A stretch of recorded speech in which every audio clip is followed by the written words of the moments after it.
is farm diversification and on-farm processing. So we've got 4 guests with us. We have Jimmy Hufford, closest to me, and then we have the Canes. Is that right? Yeah. And Steve and Patricia Kane. They're from Oklahoma. And then we have Gary Hansen from Oregon. So I'm not going to give them a formal introduction. I'm going to let them kind of tell you about themselves briefly. And if I think we'll start with that. We'll start with Jimmy if he's okay with that. Well, is there a second mic?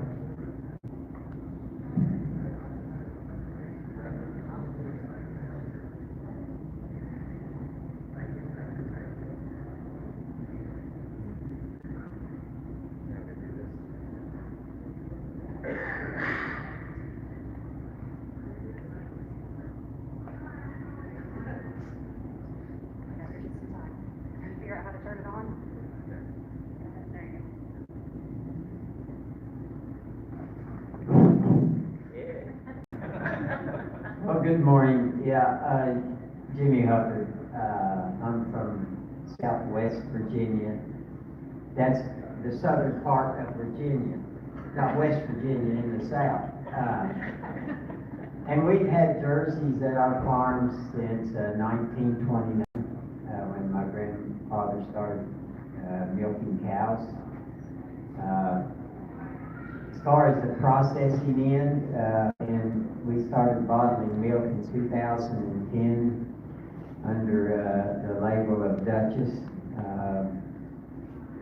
My father had been involved with some all Jersey milk when I was in high school, and that got canceled when the co-ops all were bought. The small producers were bought by the big ones, and they wouldn't segregate Jersey milk. So right now we bottle milk 4 days a week, and I guess I won't go into any other detail. You all can ask questions, and we'll move along. All right, thank you. That's good.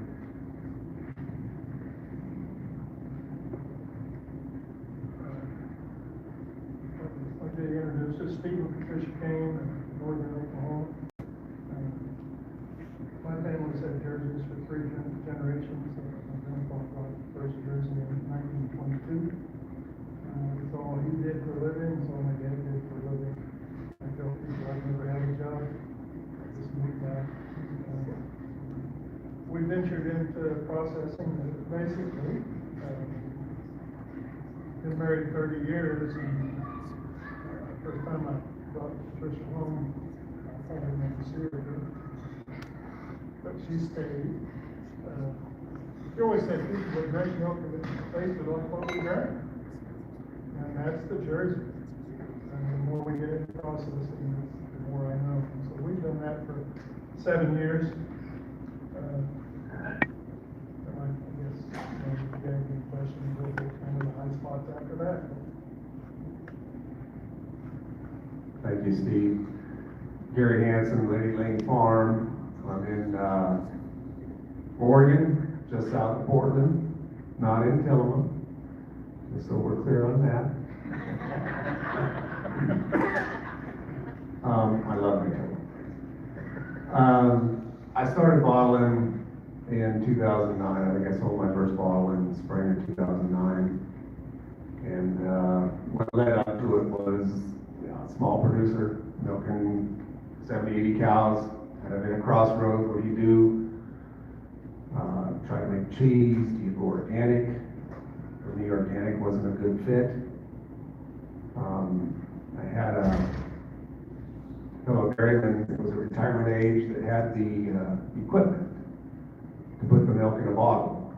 And at that time, I did some research on pricing of equipment and talked to an outfit actually in Oklahoma that told me if you can get the components that he's offering you for the price he's quoting you, you better buy it.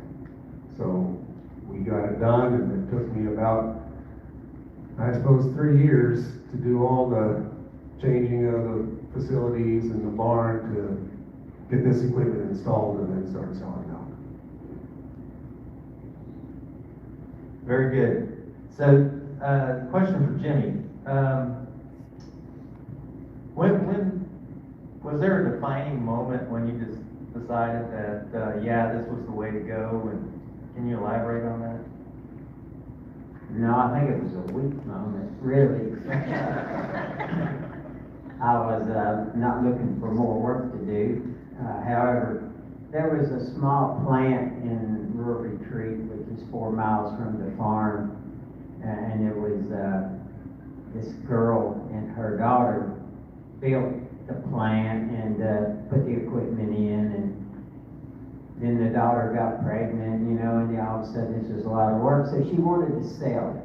So I had been involved with Jersey Breed and the all Jersey markets over the years, and the Carolina boys all had all Jersey markets and did well with them in South Carolina. So anyway, I knew that Jersey milk was more nutritious and people would pay more for Jersey milk. So I thought, well, I'll check this out. So anyway, long and the short of it is, I decided that I didn't want to make this investment by myself because my son was just getting out of college and coming back to the farm, and I didn't want to have that financial burden to start with. So I got a partner, and we bought the plant, and we started bottling milk. But I'll throw a few things out. Number one is, the first thing I did was make a budget to see if I could even make this work. The second thing I did was went to see every customer that this lady had, which was about 20. We have 160 now, and I went to see if they would even take our milk and keep getting our milk, and they said they would. So I had a market, and if I could make the numbers work, then you know, I said, okay, we'll give this a shot, and that was my weak moment. It did work, and so we decided to buy the place, and that's what got us started. Next question is for the Caneys. If, what did you hope to achieve to go beyond traditional milk marketing? Was there anything, do you have any grand ideas or fall into it, or what's your take on that? Just like you said, we just thought that milk ought to taste better. When you go to the store and you get something off the shelf, you go home and go, you know, I don't want anybody to have that feeling about dairy, and too long they've had that feeling about dairy. So, and everybody, granted, most of the people that we were talking to were in dairy states when we first, you know, started looking at the idea. And they're like, oh no, you'll never be able to sell bottled milk, that is evil, you're gonna, you know, you have to have a market for skim, and you have to make cheese, and otherwise you'll never be able to get rid of all your milk. And we're like, okay. So, when we started, we bought a cheese vat that had milking and bottling equipment, and we put some in the jug and we made some cheese, and figured out, nobody wants to do that. Nobody wants to make cheese that bad. And But I don't think we want to take away from cheese. no. I have a much better respect for anybody that can make cheese long-term. It is a job, and you should feel very proud of yourself every time you pop that cheese in your mouth and go, that was me, you know? But Patricia learned some things making cheese that Yeah. are viable now, too. Yeah. But our heart was always more in the fluid milk, because we just thought if you can start with the proper inputs, a good Jersey cow, good genetics, high fat level, your product, and you get it to the public as quickly as you can, that's a trifecta. That's a good combination. That makes the difference in the consumer's eye. It's local, it's less traveled, and it's Single source. yeah, it's all from one farm.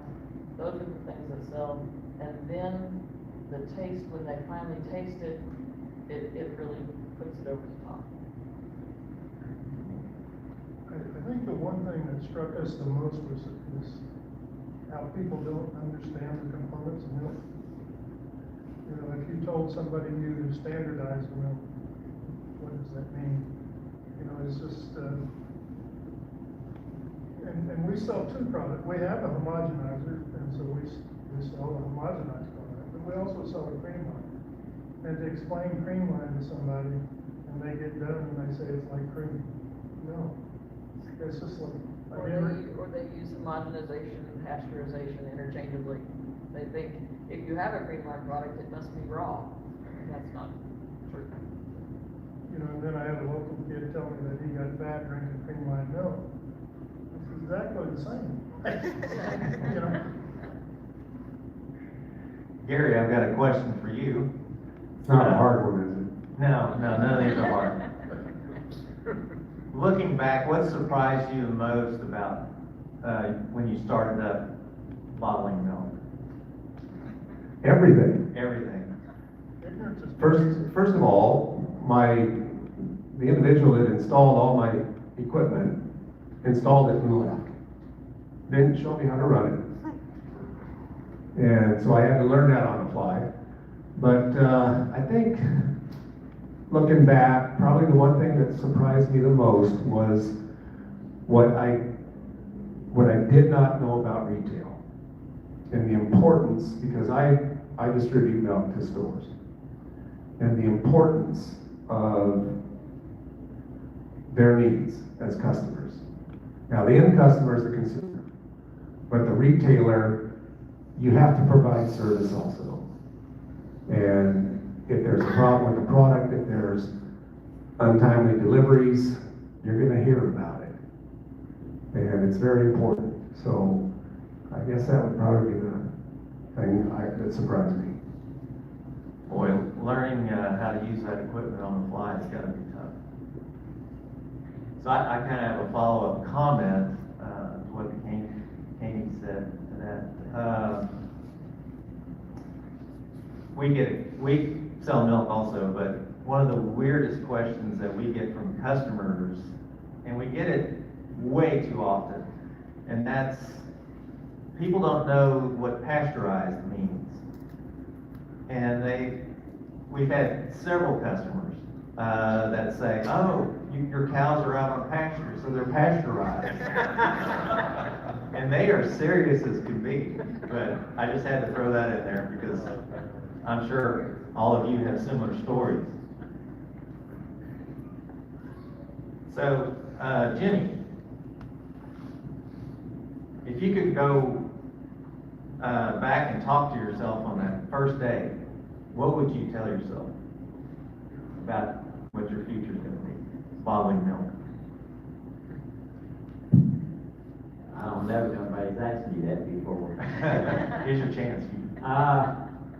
I don't know, having seen the success of All Jersey Milk and the consumer acceptance of All Jersey Milk, I knew that it could be done.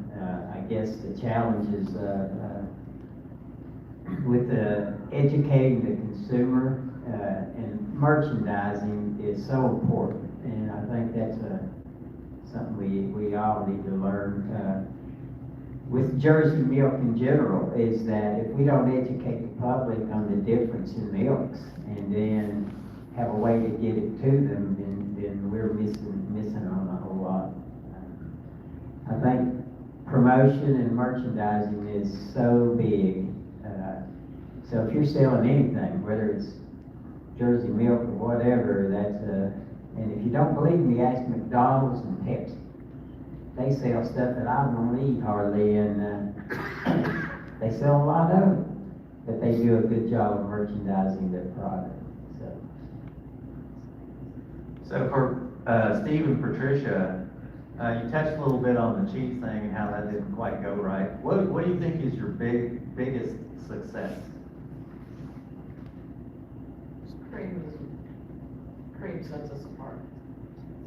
I mean, we have one chef that he likes our cream because it whips, they can use it in a cream sauce, and but he was having to buy 3 separate creams to do the 3 things he did with it, and he could buy ours and do all of it. So it's just the better texture, the better components, all of it make our product stand out. Gary? But the hard part is when he says, can you sell it to me cheaper than commodity milk?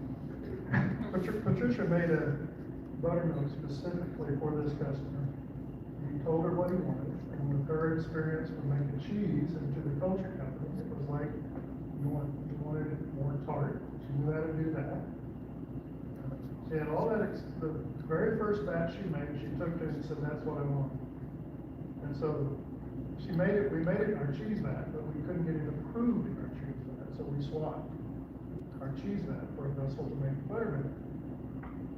Okay, so how much buttermilk are you gonna buy? A lot. Well, how many gallons? A lot. You make it, I'll buy it. Well, what we learned is people don't always do what they say. And, when we got it, it was like, okay, he wanted to tell us what we were gonna make it. And it was what he was paying for commodity buttermilk, and I can't do it. My expenses are higher, so. And you just walk away. Gary, I'm gonna ask you that same question. What has been your biggest success?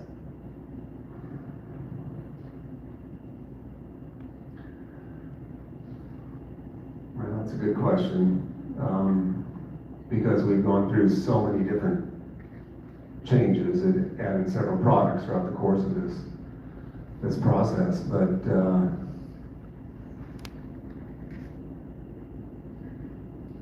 I think I hate to shift off of my core product being fluid milk, but I think ice cream is going to be what really, in the end, keeps things going for us. We put in a storefront, opened it in 2023. Some of you folks were in it before it was finished in 2022 when the convention was out. But we started because COVID got us. And if we hadn't spun into a bunch of other products at that time, it would have put us out of business. But we started to make butter initially because we have a separator. So we separated extra milk we had, made butter, started selling on farm, and then did a little cheese, and then got into the thought of doing ice cream. And I think ice cream is what's going to be our driver moving forward. However, whole milk half gallons is still our #1 seller, even in our store. We will sell the best single day at our on-farm store will outsell a week at any one of our stores. So, and that's glass bottles. Going back to when I first started, if I could, we took milk to a farmer's market. Before I did any retailing or wholesaling, we went to a farmer's market, and I threw 4 coolers on the back of my flatbed truck with all the supplies to go to one of the Portland area's biggest farmers markets. And 2 of the coolers had plastic half gallons in them. 2 of the coolers had glass bottled milk in it. We only had 1 glass bottler in the Portland market at that time, so I thought that might be an option for us. Market starts at 8. By 10:30, the 2 coolers of glass bottled milk were gone. By the end of the day, we had sold all the other plastic containers, but that's what kind of gave me the vision to go with the glass bottled milk. So obviously the glass bottled milk would have been, at that time, our main success. So, have your customers do they keep asking for glass, or they give you an explanation why they like glass better than plastic? Well, it differentiates the product. The first difference is it's Jersey milk. And while I had a close friend who was the program director for Oregon Dairy Farmers, we had a couple conversations when I first started. He said, after all, milk is milk, isn't it?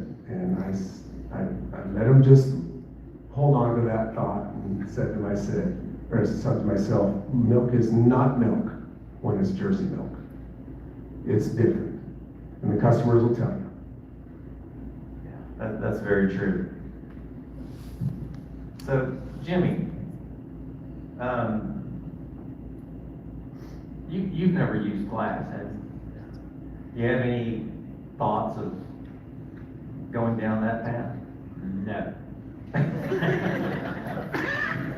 I'm looking for less work and more money. But we were in our Jersey meetings, we were talking about succession plans and if we have them, and so do you think the future of your business would entail anything like that, or you just? I don't think so. I think we're going to, so we're getting in a position to, we have the flavored milks, and we're going to start processing cream and half and half and a few of these kinds of things to diversify what we do and offer more products.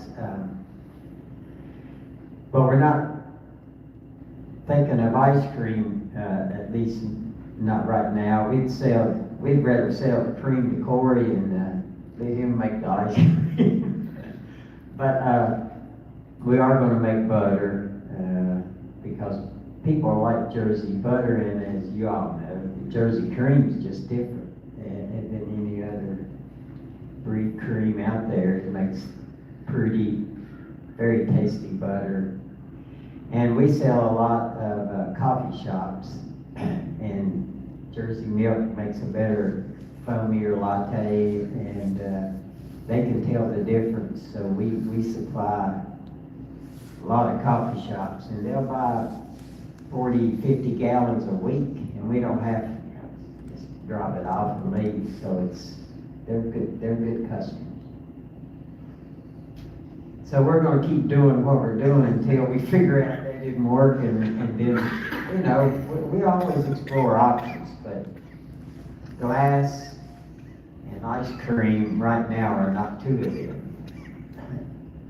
So I'm going to follow up on what Steve and Patricia said. They had a customer that wanted a particular product, but Jimmy, is there anything that customers asked for, just had to have, and then all of a sudden they didn't want it? Or products a product path that they wanted you to go down, and you did the research and it just didn't pan out? Well, the customer always wants something you're not making. It doesn't matter what it is. So we used to make yogurt, and it was a liquid or drinkable yogurt, and it was very good. But we sold a lot, but it wasn't enough that we kept doing it with the cost of making it. So we did away with it. We still have people who want it. But it's kind of like we're trying the strawberry milk again. We used to make strawberry 10 years ago, and it sells good for 3 months. And then when fall comes, it kind of dwindles down to it really wasn't worth, making it anymore. So the orange sells very well, but as you know, chocolate, 87% of the flavored milk in the United States that's sold is chocolate. Now that doesn't leave a whole lot of room for all the other flavors. So chocolate's always a staple. But yeah, the consumer always wants strawberry, but maybe not enough of them buy it, or they want whatever it is you're not making at the time. But you have to sell enough to make it profitable to run it through your plant. Thank you. Steve and Patricia, how in the world do you find, and then how do you keep customers?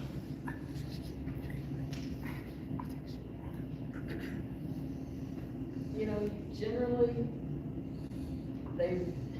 once they taste it, and customer service is important, especially customers that have solicited you to stock their store or their, restaurant or coffee shop, whatever it is, it's like, we have a couple different distributors. So we don't actually bring that product to them personally, but they want that fuzzy feeling, know your farmer kind of thing. So any contact that they make with Red Ridge Creamery, one of us follows it up before we hand it off to the distributor, because that's probably 90% of why they call. It wasn't to deal with the distributor just because they wanted the product, it was because they wanted that farm feel. They wanted those nice warm feelings of, oh, my grandpa used to milk cows too, I know all of it.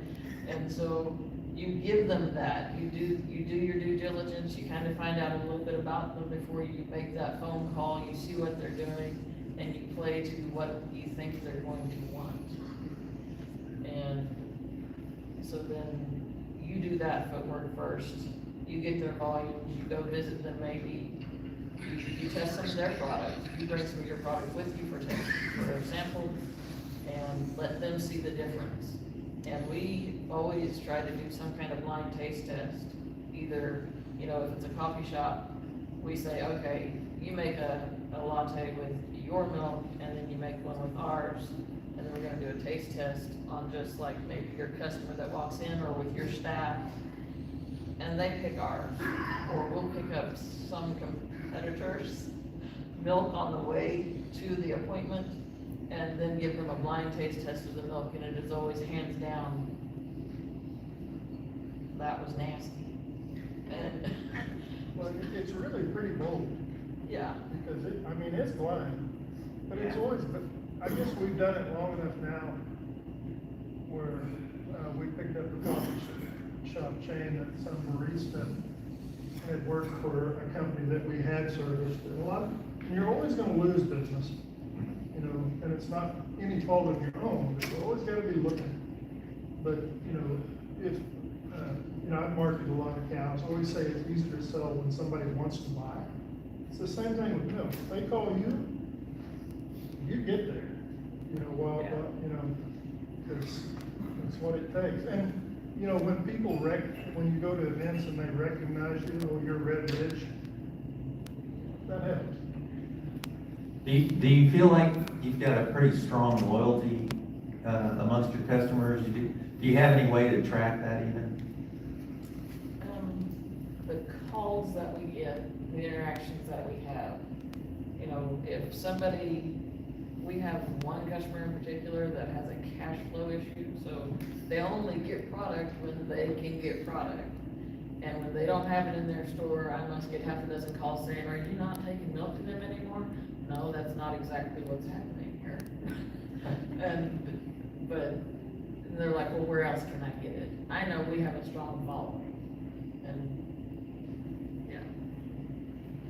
You have a strong following, in our local town, we're in a grocery store, when you put your milk next to commodity milk and they're charging twice as much as the next, and people are still buying it.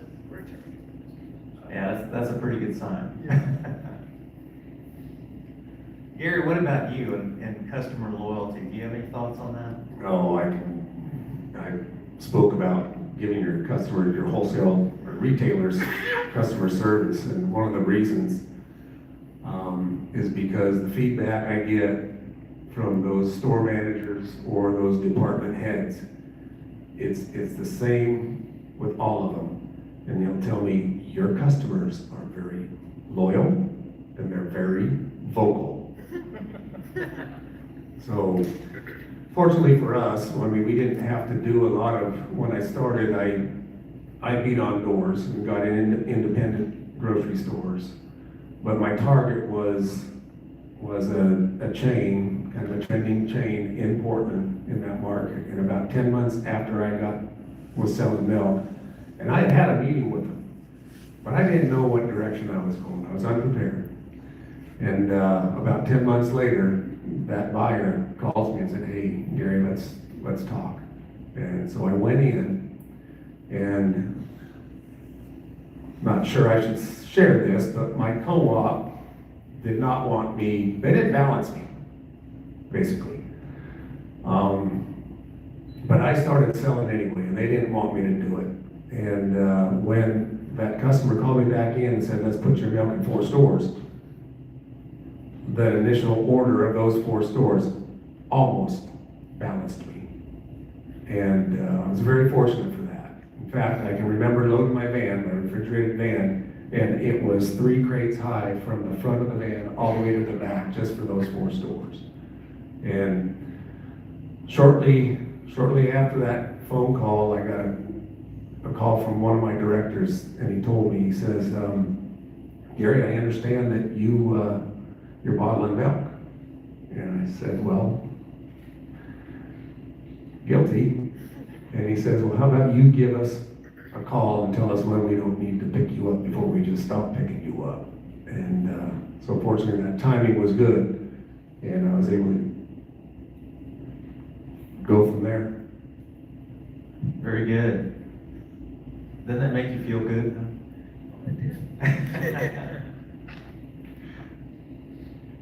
Jimmy, I've got a question for you. Do you do any type of consumer education about your products? No, not as much as it should, no. I mean, we do advertise, but to personally or set up a table at a store, we don't do enough of that. We would like to do more, but we don't have enough bodies to try to get that done. We sponsor the mascot of the local pro or class A, whatever baseball team. So we advertise our product in a lot of different ways, but not maybe like what you're talking about. Yeah. Yeah. Do you get like questions from customers, like phone calls, and do you have somebody that is dedicated to that, or is like whoever's available?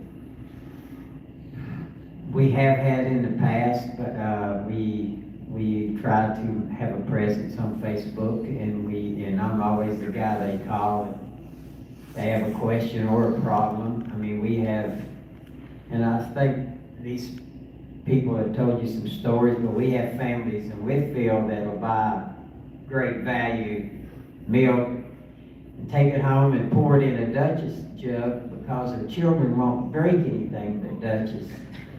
So they'll pour it in there thinking, I'll get this by, and their kids come home, Mom, we're not drinking that crap, that's not Dutchess. Well, it's in a Dutchess jug. No, that's not Dutchess.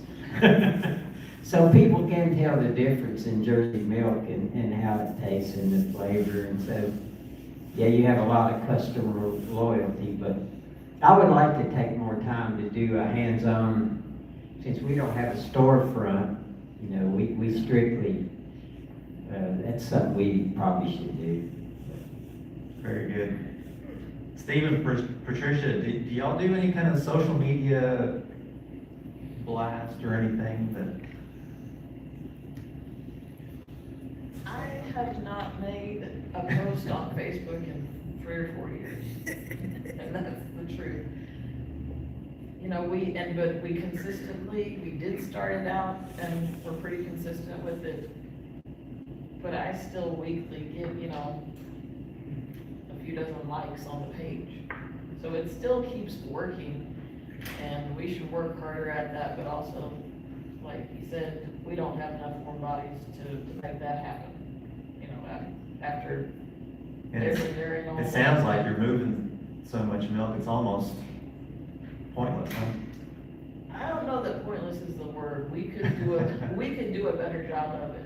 We really could. And the only platform that we're really visible on is Facebook. I haven't picked up any of the other platforms. We even have like just the most bare bones website. It's not up to date in any way, shape, or form, but it does let you know our location. It does let you know we do it, and people keep finding us somehow. Yeah. You know, we have a distributor, and their salesman have said that they wish we had a better landing spot. But, you know, what we do is 3 things. You know, all we've ever done is produce milk, and we care. Patricia has learned processing. Marketing's a monster, it really is. Yeah. It's a whole nother level of It's different. work. So Gary, so having Jersey cows, we always talk about our cows being efficient, profitable. Are there any products that you produce that would be like the Jersey cow of your product line? The most efficient, profitable thing you sell? Is it chocolate milk or is it, you know? That's a good question.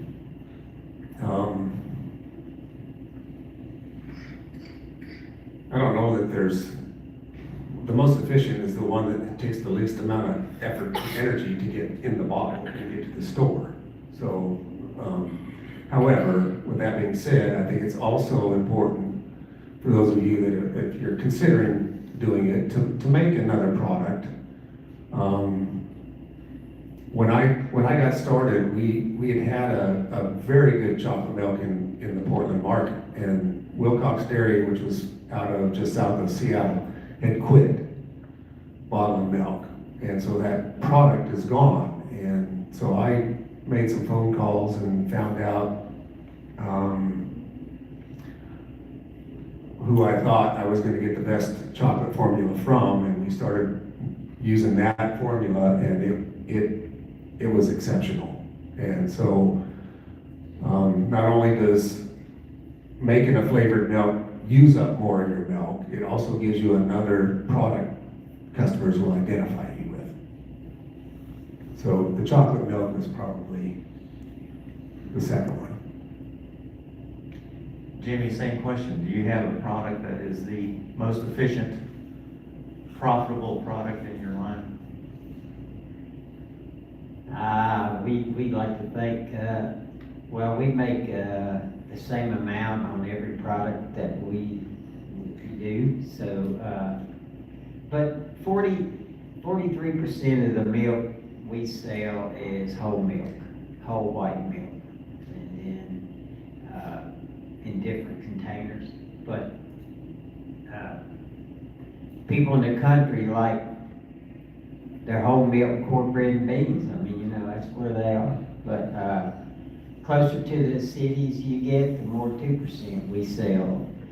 And chocolate is a big seller for us, but the whole milk is what we sell the most of. Okay. So Steve and Patricia,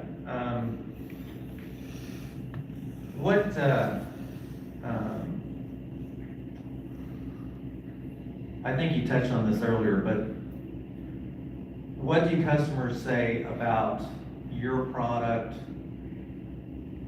and how important is it for them to connect what they're consuming to the farm, to you guys? Is that a big part of your business, or is just a? Everybody has an idea when they see a product, they associate it with something. You know, that's what my grandma always used, or my mom wouldn't use that because she thought something else was better. And when they see our label, they automatically think local farm family and better product. You know, our inspector had asked me one time, "Do you get the calls about your milk going bad?" We get the opposite. "Boy, your milk lasts." So that's encouraging. But it's gotta be clean to start with. Somebody has to care. Well, that's nice to hear. That's a nice compliment.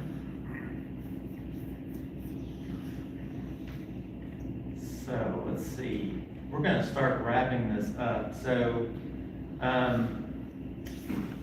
we're gonna have like a little rapid fire closing round. I think we've got about 10 minutes, so you don't have to go into a lot of detail if you don't want to, but we're just gonna go boom, boom, boom down the line and start over and do it again. So Jimmy, you're gonna start. Here's the question.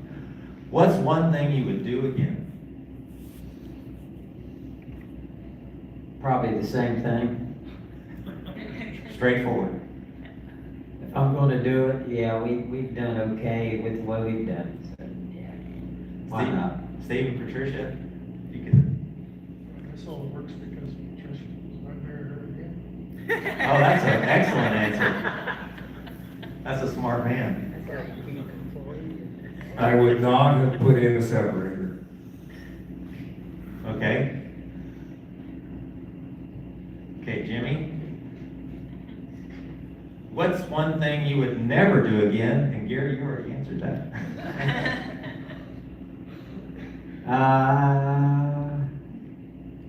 Supposed to be right. I don't know the answer to that. It's gonna be rapid.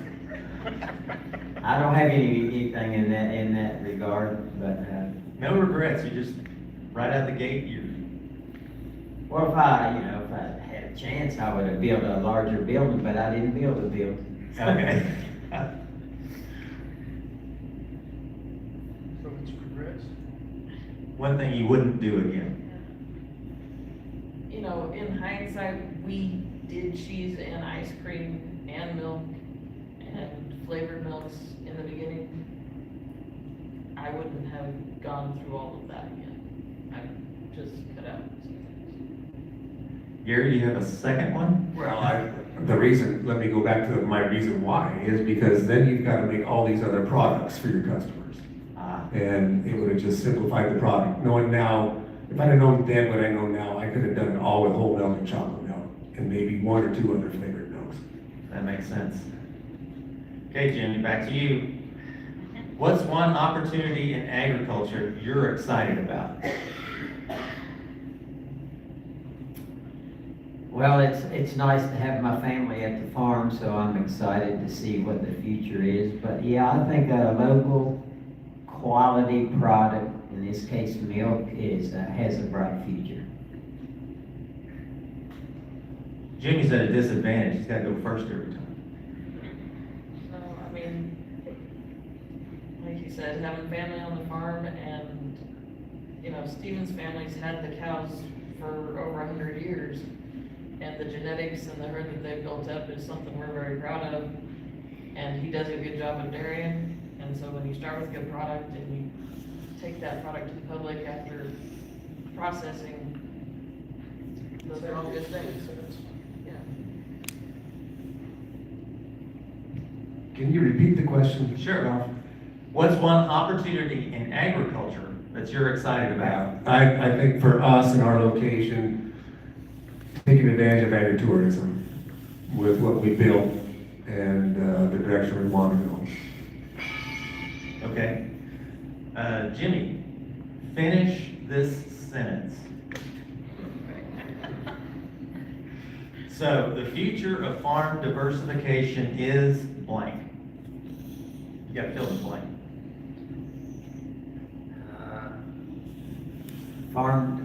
Fill in the blank. Future of farm diversification is meeting the needs of the consumer. Very good.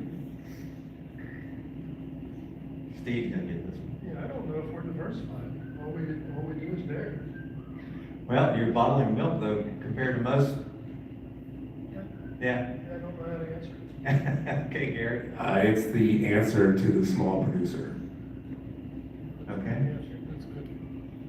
Well, very good. Yeah, so that concludes.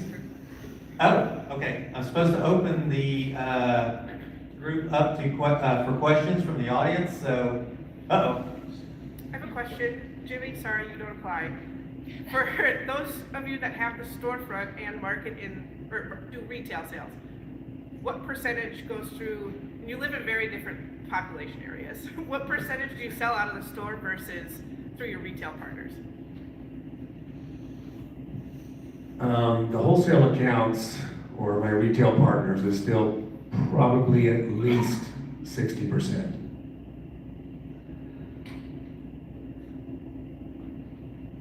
We sell very little out of our retail.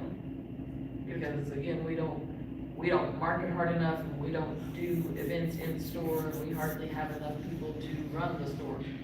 So I would say we probably market 99% through retail partners. And you've seen our facility, it's disappointing. But you've gotta have that person that has that drive to meet the customer and Yeah, we have a great facility, we don't utilize it enough. and it is what it is. Yes, question? What's the number of employees that each one of your operations has in their processing facility?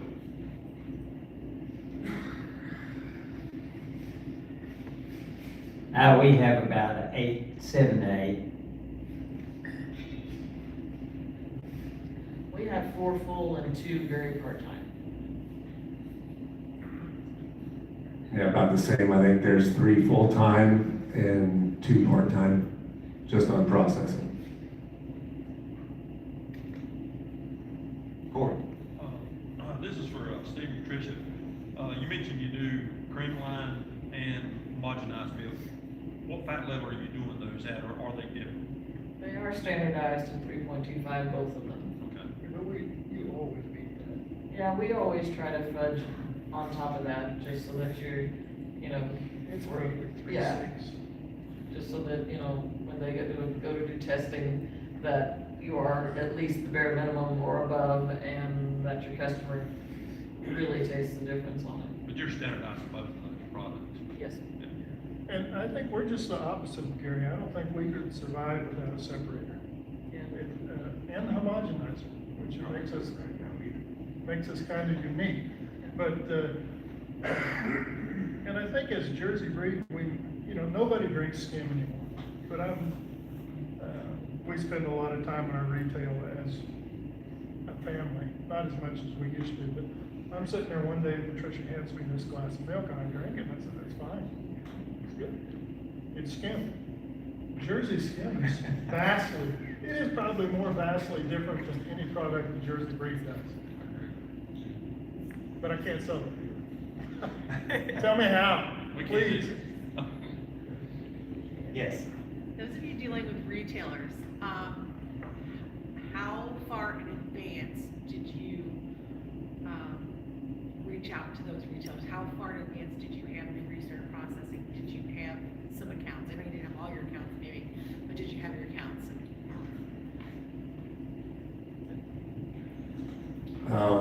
When I first started, well, obviously I had none. So I would just go to, basically to independent grocery stores. And if they were willing to take on the product and give it a try, we'd just follow up the next week and try it. And I'd go the second week and hopefully the shelf was empty.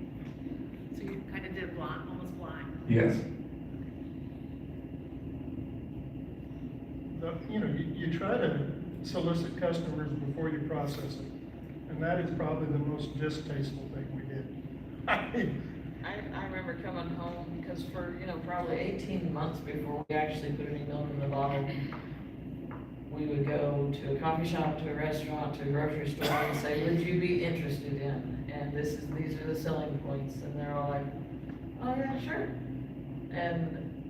But they couldn't give any volumes, and you knew that when you went back to those places, when you actually had it in the bottle, less than 10% were actually gonna still buy it. And Well, and I'd rather dig ditches than make blind sales calls. If you meet 10 or 12 people and make one sale, you've had a good day. And I had to get over myself. But I really will did. say that going and doing the footwork with the blind calls at all these places and finding a manager or somebody who has the power to make any decisions, you think you strike out, but then we had one the other day, it had been like 8 or 10 months since we'd been in there. And they called us and were like, you know what, we're ready. And we were like, who are you? You gotta plant the seed. I don't have any secrets, but if you have a good product, it's easy to sell. So, Any more questions from the audience? I've got a question for the audience. How many people are doing some type of farm diversification, bottling, agritourism, or any? I know there's some out there.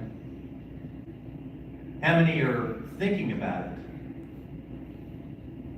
Okay, interesting. Okay, well, that concludes our roundtable for today. Do you have any? Okay. Okay, we'll meet next.